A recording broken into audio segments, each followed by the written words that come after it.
இயேசு கிறிஸ்துவின் பிறப்பையொட்டிய நிகழ்ச்சிகள் அவருடைய தாய் மரியாவுக்கும் யோசேப்புக்கும் திருமண ஒப்பந்தம் செய்யப்பட்டிருந்தது.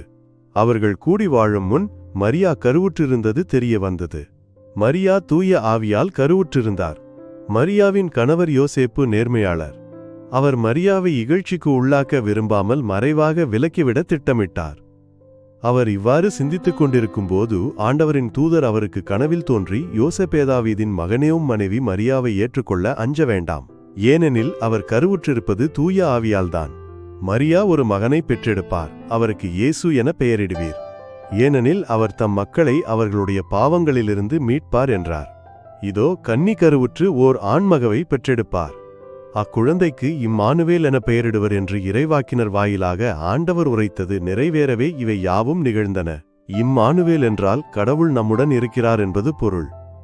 யோசேப்பு தூக்கத்திலிருந்து விழித்தெழுந்து ஆண்டவரின் தூதர் தமக்கு பணித்தவாறே தம் மனைவியை ஏற்றுக்கொண்டார். ஆண்டவரின் அருள்வாக்கு. முழு தியானத்திற்கு விளக்கத்தில் உள்ள இணைப்பை பார்க்கவும். லைக் செய்ய, சப்ஸ்கிரைப் செய்ய மற்றும் பகிர மறக்காதீர்கள். கடவுள் உங்களை ஆசீர்வதிப்பாராக.